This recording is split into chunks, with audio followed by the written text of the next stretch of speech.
अन्यथा आत्मा और परमात्मा का मिलन हो गया।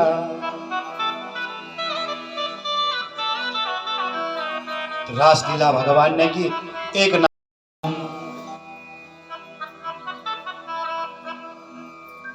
कहते हैं रासलीला करके भगवान ने गोपियों का मान हूं किया, आत्मा का परमात्मा में मिलन हो गया।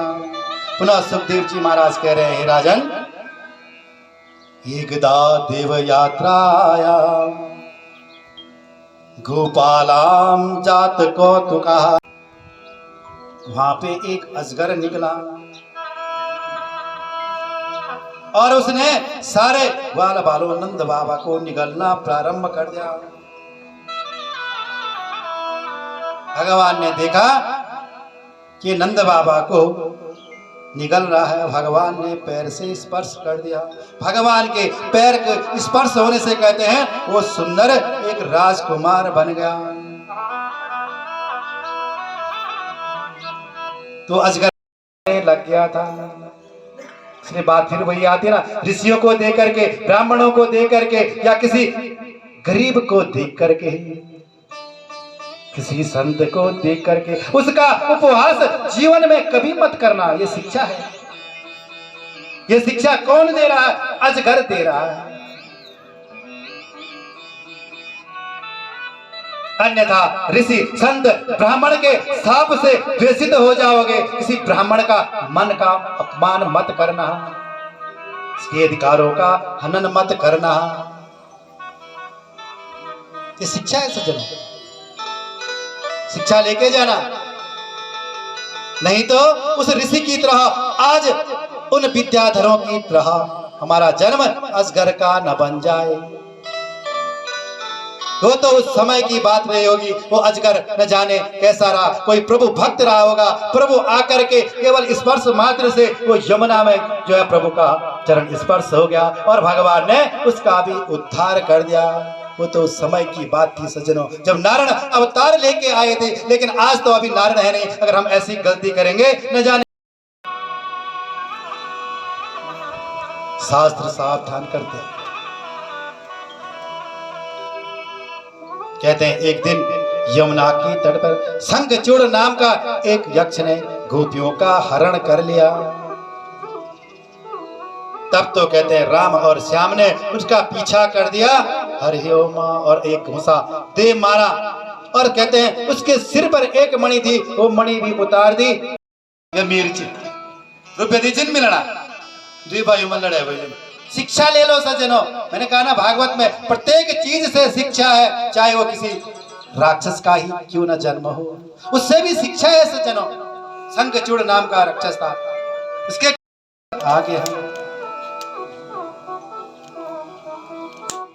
उसका भी भगवान ने गोविंदाय नमो नमः।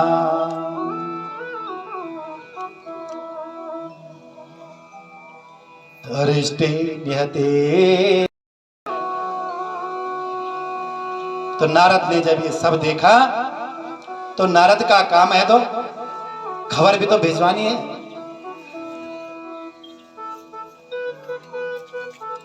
तो कहते हैं नारद भगवान कंस के पास चले गए और कंस के पास जाकर के देवक्याम कृष्णमेव च रामं च रोहिणी पुत्रं वसुदेवेन विप्यतः। अरे महाराज कंस जी, आपको तो पता ही नहीं है, आपके जितने राक्षस वहां जा रहे हैं, जितने सैनिक आप भेज रहे हैं ना, वो सरलता से मारे जा रहे हैं। अभी अभी आपने भयंकर अरिष्टासुर को भेजा, आया हूं। यशोदाया सुता कन्या देविकाम कृष्णमेव च। हे कंस राजन, जो कन्या आपको कारागार से मिली थी और जो आपके हाथ से मरने पे छूट गई थी, आकाश मार्ग में चले गई थी, वो कन्या यशोदा की नहीं थी, वो कन्या तो देवकी की थी। यशोदा की थी, वो कन्या यशोदा की थी। और भगवान नारायण राम और श्याम को नंद के घर से उठा करके संकर्षण भगवान जो बलराम है वो रोहिणी के गर्भ से योग माया के द्वारा चले गए थे, और जो कृष्ण है वो वसुदेव जी महाराज देवकी के गर्भ से हुए थे, और उनको वसुदेव जी महाराज ने यशोदा के पास छोड़ दिया था।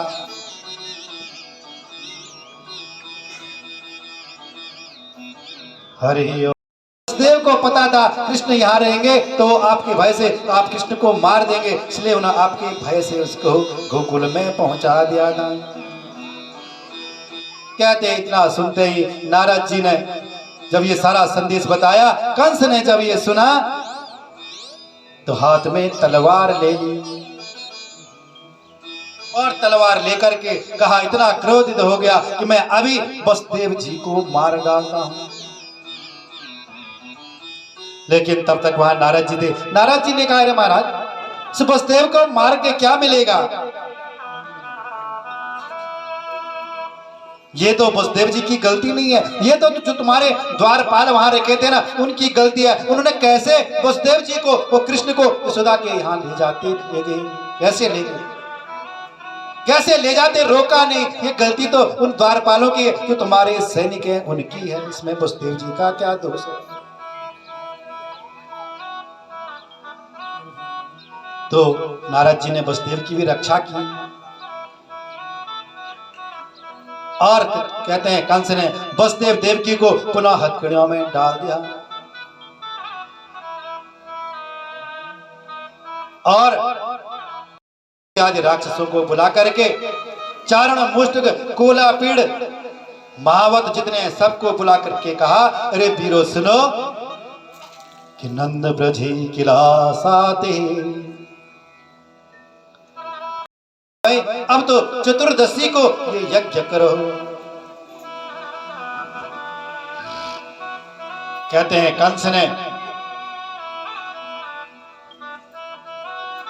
भोजवंशी यादव शिरोमणि अक्रूर जी को बुला करके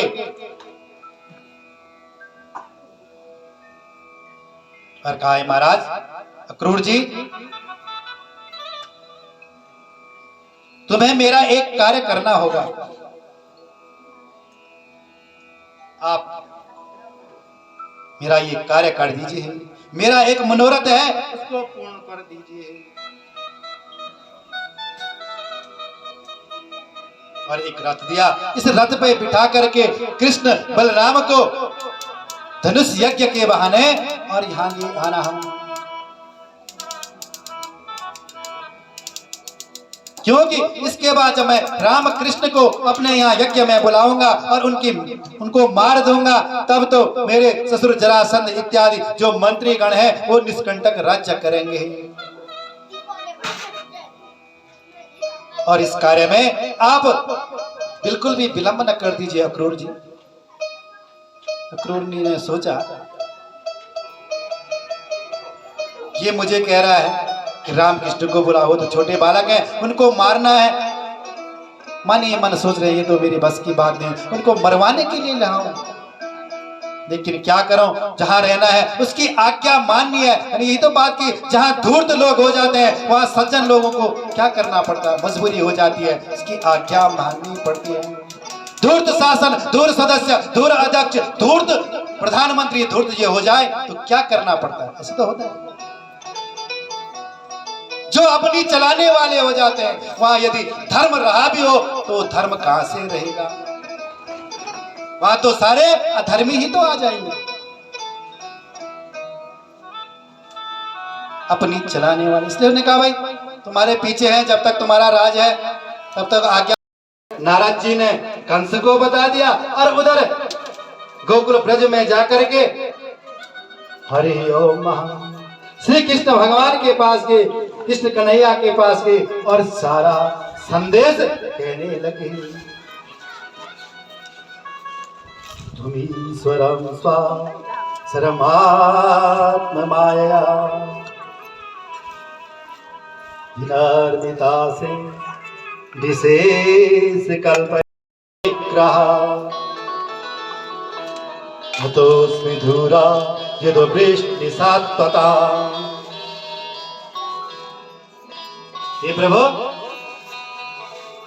वहां तो कंस ने धनुष यज्ञ का विचार रखा हुआ है और वो आपको मारना चाहता है।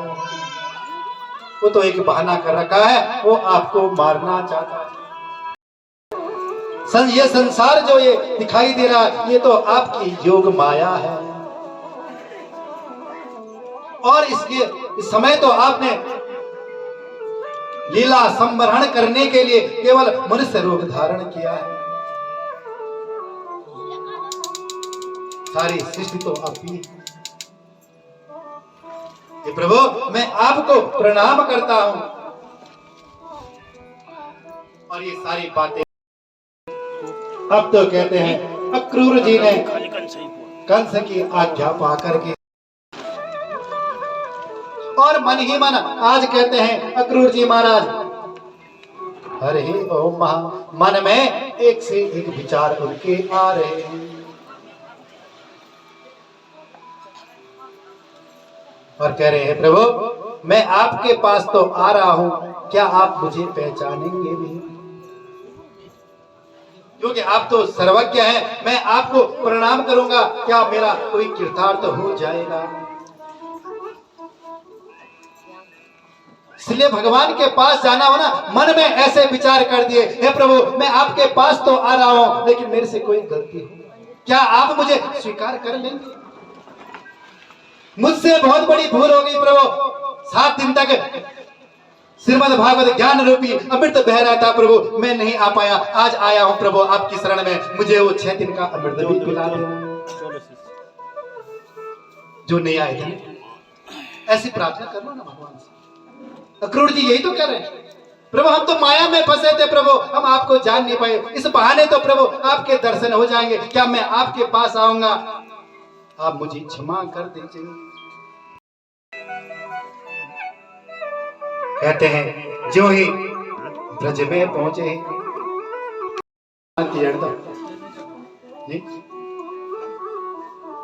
जाइए, जो लोग गायों के साथ जाते हैं और संध्या समय में जब गायों को ले आते हैं, वो उसको गोधूली समय कहते हैं, सारी और धूल ही धूल उड़ती होती है गाय की चरण रही।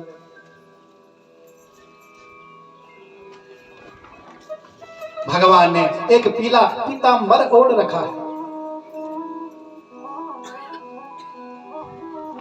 भगवान समझ गए यही तो राम कृष्ण है, जिन्होंने आज राम कृष्ण के चरणों में पड़ गए।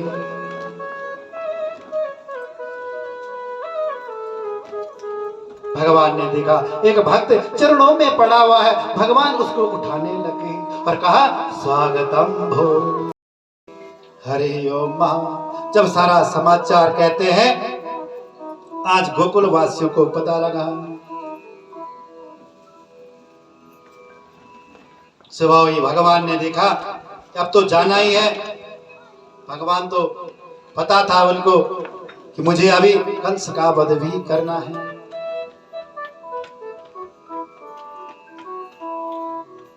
सुखदेव जी कह रहे हैं परीक्षित, जब जाने का समाचार सारी गोपियों ने सुना तो सारी आकर के एवं ध्रुवाणा दृहातुरं वृषा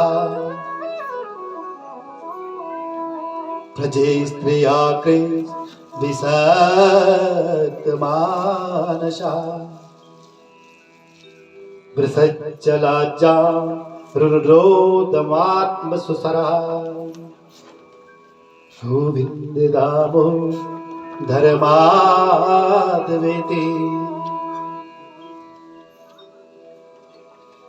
कहते हैं राजन भगवान कृष्ण जो ही मथुरा की ओर जाने लगे, सारे गोपियों ने घेर दिया और ऊंचे स्वर से कहते हैं सारी गोपियां आकर के आज रुदन करने लग गई। सबने किसे जलज्जा रुद्रोत्तम स्वस्वरा, लज्जा का परित्याग कर दिया। आज ऊंचे ऊंचे स्वर से सारी गोपियां रुदन करने लगी, रो रही हैं गोपियां हे प्रभु और पुकार रही हैं गोविंद दामो धर्माद्वेति।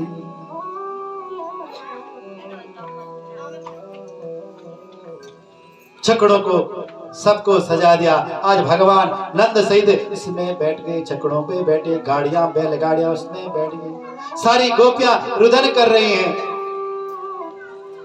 अपनी अपनी ओर से। सारे भेंटे पावरे वाले आए हैं उपहार देने के लिए भगवान के पास और आपस में कह रही हैं इसका नाम अक्रूर किसने रखा, इसका नाम।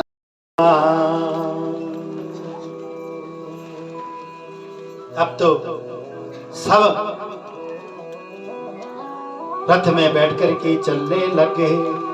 अक्रूर का रथ कहते हैं वायु वेग से चलने पड़ा। तब तक माँ यशोदा सारी गोपियां आकर के माँ यशोदा कहते हैं जो ही देखा कि नारायण जा रहे हैं, माँ का वात्सल्य उमड़ाया और बेहोश होकर के धरती पे गिर गई। भगवान राम कृष्ण पीछे देख रहे हैं, माता गिर गई, पुनः आई और उठाया। अरे माँ चिंता मत करना, मैं जल्दी आ जाऊंगा।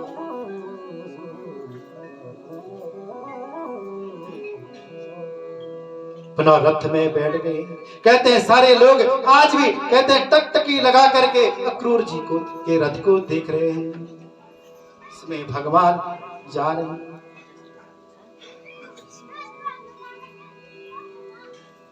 हरे ओम वृंदावन बिहारी लाल की जय। सारे लोग देख रहे कहाँ चले गए, कहाँ चले हैं। गोपियां विरह से पुकार रही हैं मुरारी हे नाथ नारायण वासुदेवा श्री कृष्ण नाथ नारायण वासुदेवा। गोपी बुलाती तुमको पुकारे, गोपी बुलाती तुमको पुकारे, हे नाथ नारायण वासुदेवा, हे नाथ नारायण वासुदेवा। गोपी पुकारे तुमको बुलावे, गोपी पुकारे तुमको पुकारे, हे नाथ नारायण वासुदेवा, हे नाथ नारायण वासुदेवा। देहांत काले तुम सामने हो, देवांत काले तुम सामने हो, मुरली बजाते मन को लुभाते, मुरली बजाते तुमको लुभाते। निष्काम हो के मैं यह गीत गाऊं, निष्काम हो के मैं यह गीत गाऊं, हे नाथ नारायण वासुदेवा। गोपी बुलाती तुमको पुकारे, गोपी पुकारे तुमको बुलावे, हे नाथ नारायण वासुदेवा, हे नाथ नारायण वासुदेवा। श्री कृष्ण गोविंद हरे मुरारी, हे नाथ नारायण वासुदेव, हे नाथ नारायण वासुदेव, हे नाथ नारायण। अक्रूर जी का रथ चले गया। सारी गोपियां वाल वाल सुधा रानी आज पुकार रही, हे नाथ नारायण वाल, हे नाथ अब हमको छोड़कर कहाँ जा रहे हैं प्रभु, हम कैसे आपके विरह में रहेंगे। लेकिन वो तो पुकारते रहे और रथ तीव्र गति से चलने लग गया।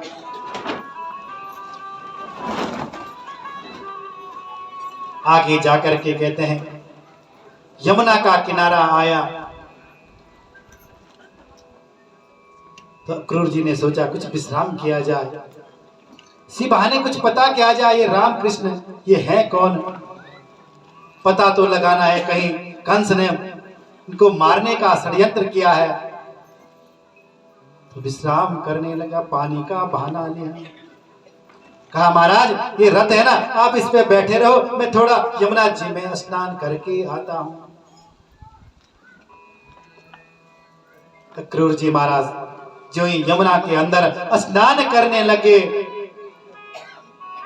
तो वहां देखते हैं यमुना के अंदर वही रथ, उसी रथ पे राम और कृष्ण बैठे हुए हैं। पुनः डुबकी लगा करके ऊपर आए और देखा राम कृष्ण तो यहाँ बैठे हुए हैं जहां से मैं छोड़ के गया था, लेकिन वो यमुना के अंदर कहां से आ गए। पुनः डुबकी लगाई, देखा तो वही रामकृष्ण वहां भी बैठे हैं।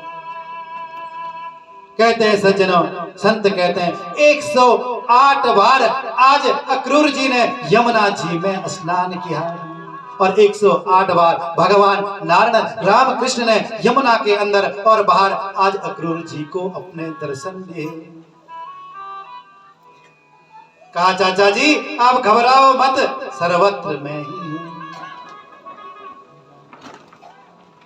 तब तो समझ गए और प्रार्थना करने लगे,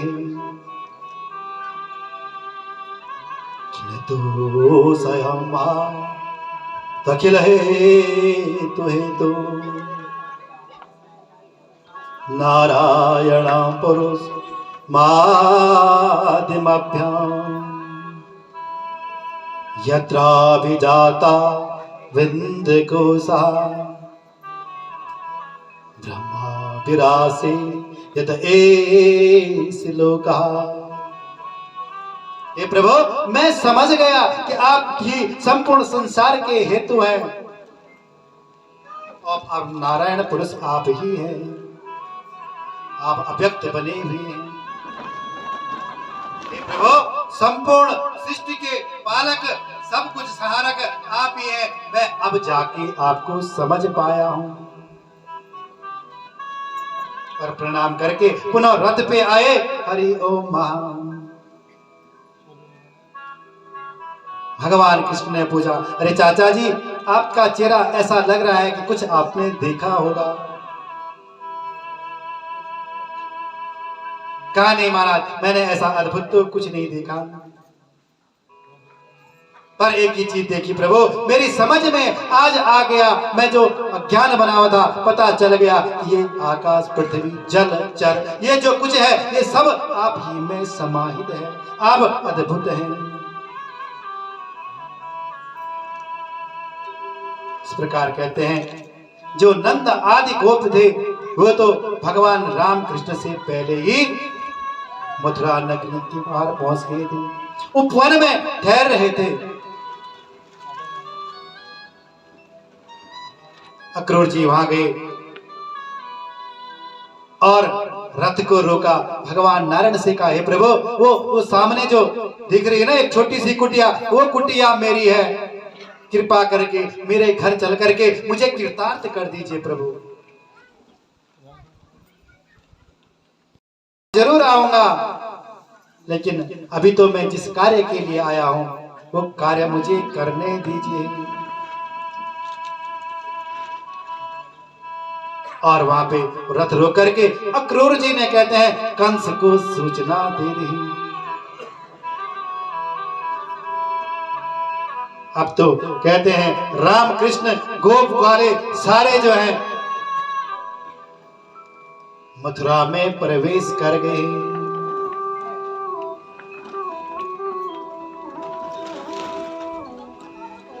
और प्रवेश करके जा रहे सुखदेव जी महाराज वर्णन कर रहे हैं तापो सविष्टो वसुदेव नंदना वृतावसे नरदेव आत्मना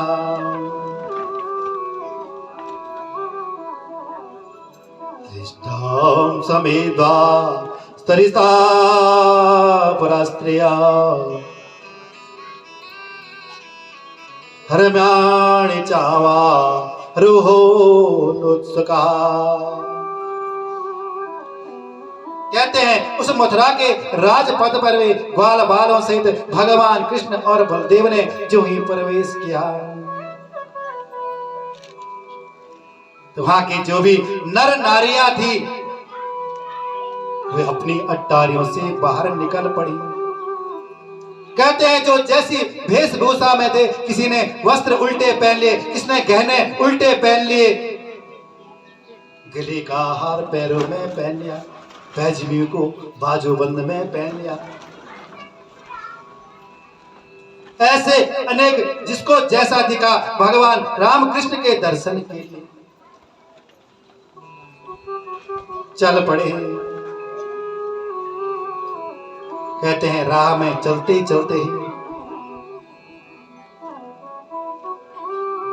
कृष्ण और ग्वाल बालों ने कंस का जो धोबी था वो उनको मिल गया।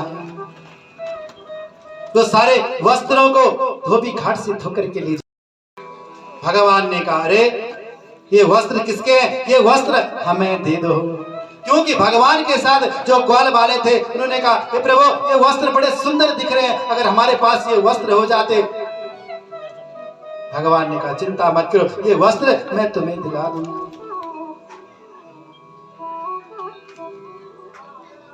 भगवान ने कहा, धोबी ये वस्त्र ये ग्वाल बाल हैं, इनको दे दो।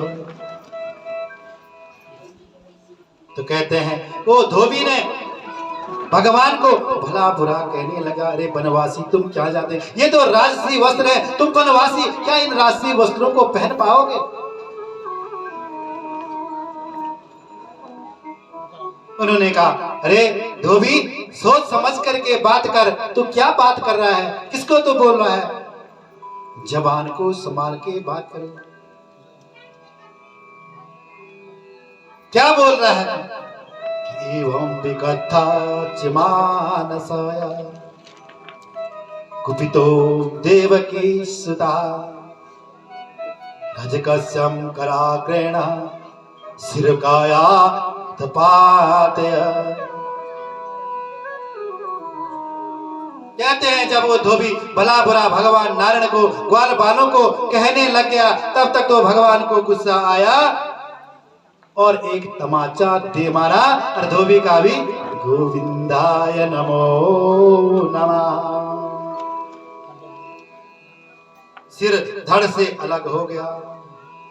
और धोबी के साथ जो अन्य साथी थे उन्होंने कहा, हमारे राजा का ही हाल हो गया, दो सारे भाग गए।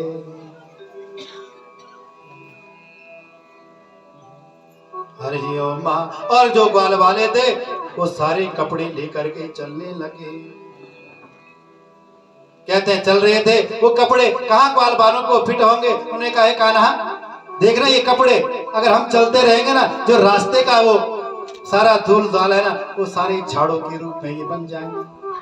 नहीं, आजकल भी तो फैशन चला हुआ, लंबे लंबे कपड़े पहनो, ऐसे डाल दो, रास्ते का धूल साफ कर रहे हो। तो कहते हैं ऐसे चल रहे थे, कहा चिंता मत करो। आगे जाकर के उन्होंने देखा एक दर्जी था। दर्जी पत्र पुष्प फल चंदन जो भी चढ़ाते हो दिखावे का नहीं करते हो। मैं बार बार इसलिए तो कहता हूं, दिखावे का आप कितना पूजन कर लो वो फलीभूत नहीं होगा सज्जनों। इसमें बार बार आप करोगे, इसमें विवादी होगा, कोई आएगा कोई नहीं आएगा, इसलिए वो विवादी में चलता रहता है। आप देख लेना जीवन में हो रहा है और होगा भी, क्योंकि प्रेम तो है, क्योंकि भगवान अपने भक्त का ऋण अपने ऊपर नहीं रखते हैं।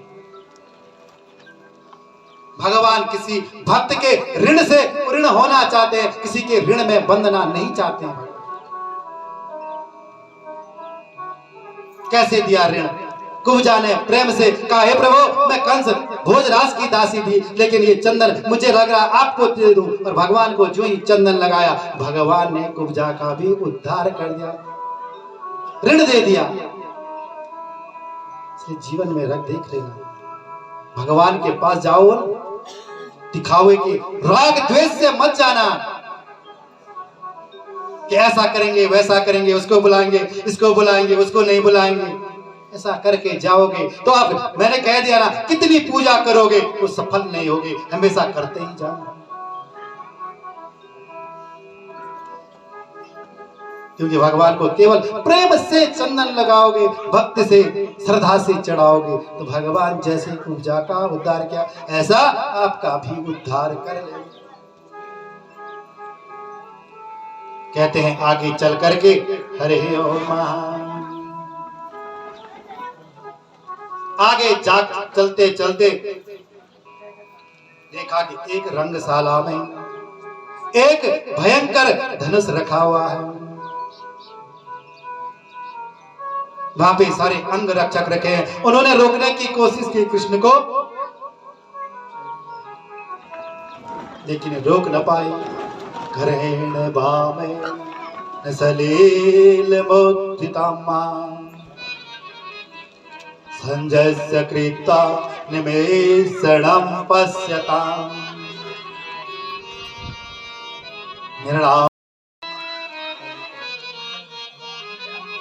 जब दिशाएं गूंजने लगी, कंस भयभीत हो गया और उसने अपनी सारी सेना बुला ली और कहते हैं उस दिन जब धनुष भंजन की ध्वनि कंस के कानों में गई, रात भर कंस को नींद नहीं आई।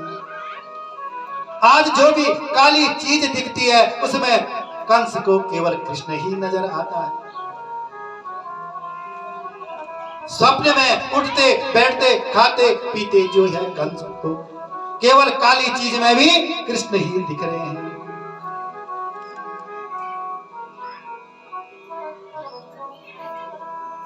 हरि ओम।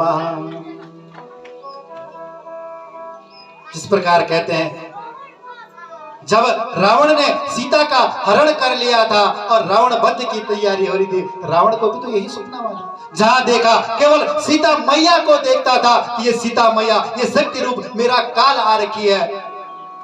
स्वप्न में उठते बैठते खाते पीते रावण ने भी तो वही देखा। कहते हैं वही आज कंस को भी दिखा दिया।